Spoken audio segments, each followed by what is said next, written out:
Hello and welcome to Whisky.com, where fine spirits meet. And guess where I am today? I am at Aberfeldy. And Aberfeldy was one of these distilleries that were founded because of the train tracks. Yeah, in the Highlands you always find a good water source for your distillery, but you are mostly missing barley and energy. Yeah, back in the days it was even more trouble where we didn't have the tracks, the roads and the trucks. So the train tracks were the best possibility of supplying your distillery. There were private train tracks going to Perth, and they would rail in the barley and coal or other forms of energy to run the stills, and the water is just nice around here. This locomotive here was built in 1939, and the tracks to the distillery were actually used until 1960, so not that far in the past. Today everything that the distillery is needed is either here or it is supplied by truck and unloaded. Yeah, and let's find out today why Aberfeldy makes such a great whiskey.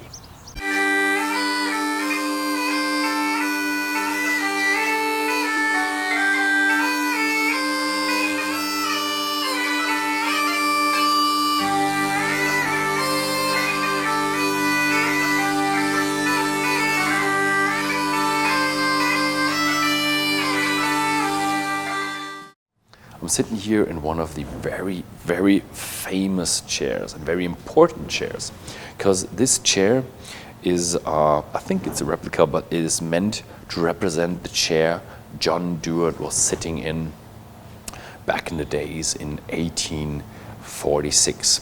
And this room here represents the best idea of how his office looked like in the company he founded back in Perth. And it was a spirits trading company, and he was very innovative. Back in the days, we were trading whiskey much different, and he was the first one to put his family name on the bottle and have the bottled whiskey sold to the public. And the people recognized his name and the quality that was behind his name. So that's why he rose to become so famous, because everybody wanted to have Dewar's whiskey. Yeah, eventually at some point he passed away, but his both sons fulfilled his big dream of building an own distillery. He talked with them a lot about that, and they built the distillery in 1896. The production began in 1898, and back in the day the distillery was producing whiskey for their blended whiskey. So they still had to trade a bit with other distilleries. There was a big turmoil in 1925, and the biggest companies in Scotland were merged.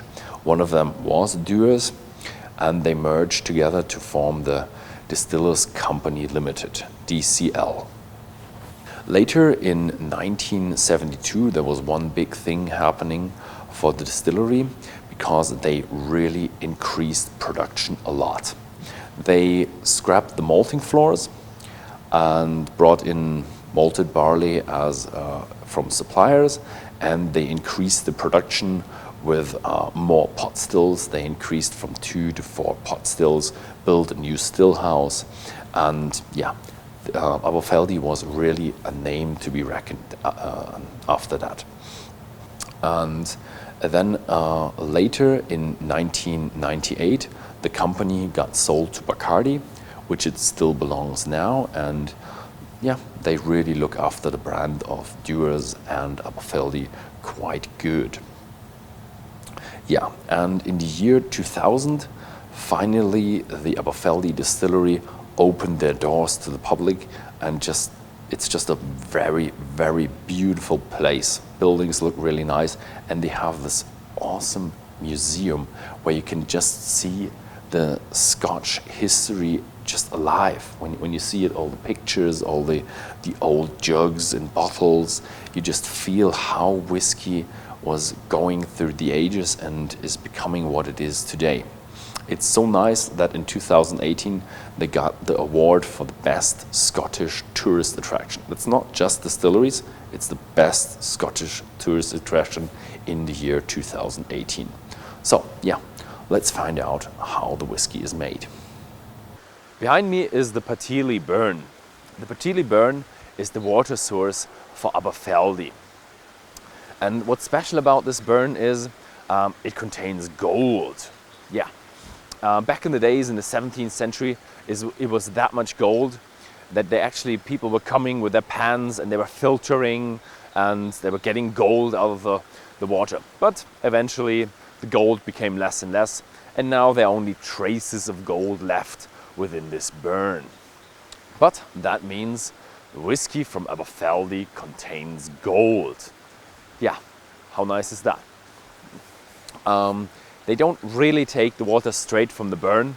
They actually tap the source from the burn so they can take the very clear underground water, and there's no possibility for contamination because water on the surface sometimes contains some organic substances that you don't want to have within your whiskey. Let's talk a bit about the name Aberfeldy. Aberfeldy is kind of the English translation. Back in the days it was called in Gaelic, it was called Aberfeldy. Upper means mouth of, and Fieldy means was a name of a king, and he was the king of the Ursks. The Ursks is a folklore tale, and these are creatures living in the woods near the water, and they're affiliated with the water and they protect the water. And sometimes these creatures are not that nice. Sometimes they take you and they drag you into the water, or there are many folklore tales about the Ursks. And yeah, Fieldy was their king, so Aberfeldy is the mouth of the king. Yeah. So yeah, let's find out how this water becomes the great Aberfeldy whiskey. Up until 1972, the distillery had their own malting floors, and that meant they were also drying their malt in their kiln. They had a really good train connection, so they could import a lot of fuel to create hot air. But back in the days, they also used a little bit of peat here and there. So the old, very old bottlings used to be slightly peaty. The Aberfeldy whiskey, yeah, used to be slightly peaty. Nowadays, they import they get their malt from the Simpsons maltings, so they only take unpeated malt. And here in the Porteous malt mill, you grind it down to a coarse grist, and they have batches of about 7.5 tons, and this grist is then used in the mash tun. Behind me is the big mash tun. The mash tun is used for washing out the sugars and the starches into the water that will later be called wort. They have 7.5 tons of grist in there, and they add 60,000 liters of hot water into it. They have 3 mashings. The first one is at 65, second one at 75, and third one at 85. The third one contains so little sugar and starch that it's not really worth taking it to the fermentation. So they collect it in a separate tank and use it in the next batch as the water for the next washing. So they use 60,000 liters in here, but they can get only out 33,500 liters of wort because of that recycling of the third mash. Aberfeldy has in total 11 washbacks, but it is a great mixture of washbacks. 6 of them are like this one behind me. It's made of Siberian larch. 2 of them just got replaced, and if I say just got replaced, I think it was 2 or 3 years ago. They got replaced by Oregon pine. Oregon pine is the name from the Americans. In Europe we call them Douglas fir. And yes, they have 2 of them here now, and 3 of them are outside, and they are made of stainless steel. What Aberfeldy is looking for in their wash is they want to have the fruitiness, and the fruitiness takes time to ferment. So they use a fermentation time of 72 hours for their 33,500 liters to ferment into an 8% wash. Now we come to the heart piece of the distillery, the still house. On the far side of the room, we see the two big wash stills. You can always identify a wash still with the red markings on the manhole, and you have the watch glass so you can see if the still is boiling over. Boiling over is the one big thing at the distillery you don't want to have. And that is really dangerous. If it boils over, you clog the condenser, then the pressure builds up and your pot still might explode. And the thing is, if you then turn off the pot still, you get an under pressure and then it might implode. So we have always a security system in there, and you always have to watch that it doesn't boil over. The wash still has a capacity of 16,500 liters. The spirit stills are a bit smaller. They only have 15,121 liters, and you can always identify them with the blue markings on the manholes. And the spirit still is where the flavor happens. The spirit stills here at Aberfeldy are quite tall, and that is really good for the separation of the alcohol. You get a nice, light, fruity whiskey. And that is actually where that touch comes from Aberfeldy. That famous touch, that honey note within the Aberfeldy just happens right here in the spirit still. Yeah, after the spirit is then distilled, where they're diluted down and then it goes off to the cask. The whiskey is being diluted down to 63.5% ABV, and inside the barrel there are two things happening. You have additive maturation and subtractive maturation. Additive maturation is when you add flavors to your whiskey, and that happens through the wood. The wood is treated during the production of the barrel, and they heat the wood, and the heat caramelizes the sugar inside the wood, and this caramel is diluted by the whiskey, and the whiskey gets a sweeter flavor, and also they get a color from that caramel. So it's natural caramel color from the wood. Then we talk about subtractive maturation, where you take away unwanted flavors from the spirit.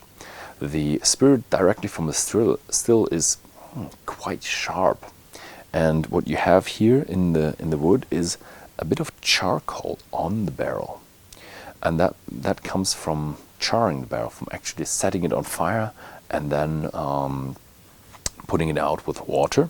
And this charcoal acts as a filter and takes out the sharp unwanted flavors. So this is your subtractive maturation. But there's also something unwanted that is called the angel's share. Yeah, the angels want their share of whiskey. So what happens is the cask is not completely airtight. So there is evaporation going on, but it is very slow. But on the other hand, we need a lot of time. So after 12 to 15 years in this cask, we're down to, I would say, 60-65%. This cask here represents about 25 to 30 years of losing whiskey. So it's down to about half.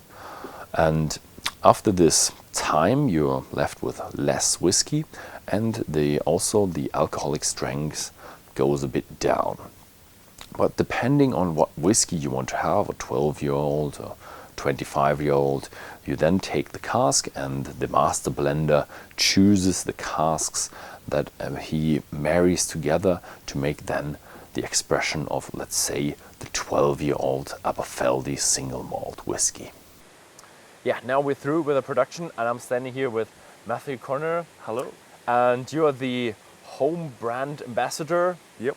And so thank you very much for having us here at the distillery. My pleasure. You've been 1 year here at Aberfeldy and 11 years of experience within the Scotch industry, and just you're a wee true Scotchman. Yeah, three and three. Okay, so what are we having today? I think we're going to get an authentic Scottish day by the looks of it for this interview. Some Scotch mist coming in. We're going to start off with a sort of welcome to the family, which is the Aberfeldy 12. Take the glass.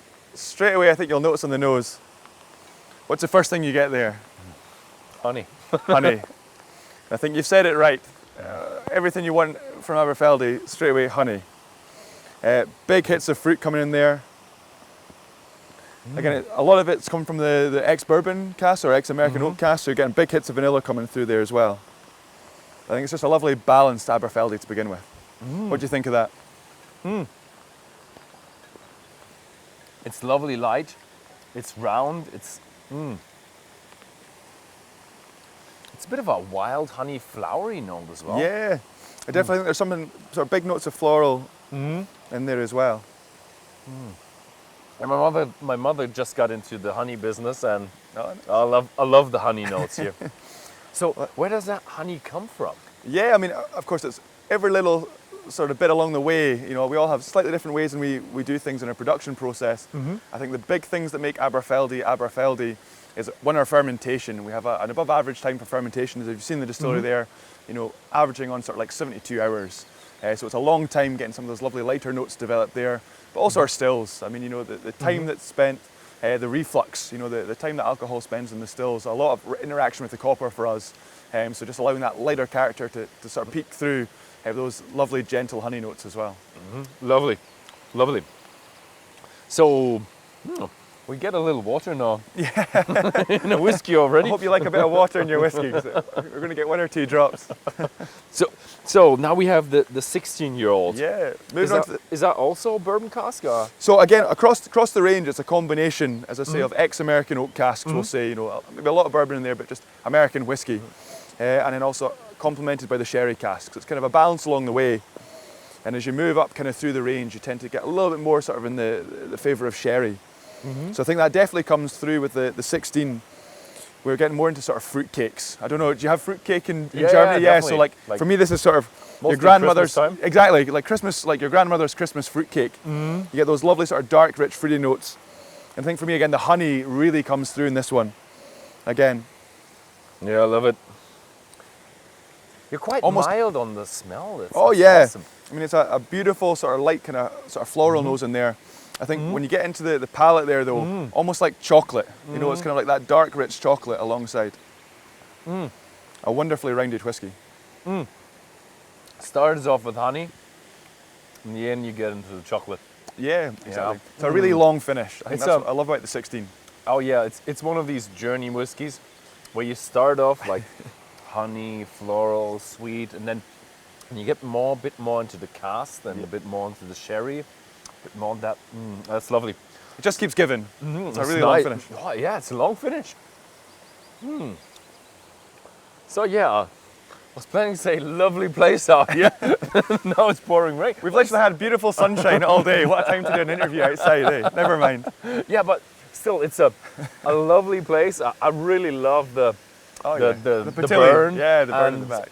It's just magical here. It's just a bit like mystical forest, and you got gold in the burn. So after work, do you go down there with your pan and just get a bit of maybe when I started here, you know, but you realise quite quickly, although, you know, historically we've had a lot of gold coming through the river, there's not much left today. I think some other lads have beaten us to it. But we are still known to have it. It's laced with what we call alluvial gold. So as I mentioned, it's kind of microscopic particles you will still find within the water today. Okay. So we are still like to be officially called the Golden Dram because of that. I love that. So can you analyse Aberfeldy? Would there be traces of gold in there? Oh, 100% within the water. And maybe not so much in the whiskey itself. As I said, I don't know how much you lose within the distilling process. But yeah, we've had to do the test. Someone asked us before, so we've had to prove it. And sure enough, put it under a microscope, you will still find gold there. Nice. Okay, so the 21-year-old. Something really special to finish. So prost, slàinte. Slàinte. Cheers. It's been a pleasure having you along today. A whole different beast now. So still that honey, and again, right in the nose, big ripe fruits coming through. Oh yeah. But there's something just a little bit different. Kind of a faint smokiness. A lot of people say more like toasted coconut. It's quite an unusual one. Wait, 21 years ago? Nah, that's way past your smoky. I mean, we talked that once upon a time there was a little peat put in, but again, just retains a little bit of that smoky character. But not from the peat.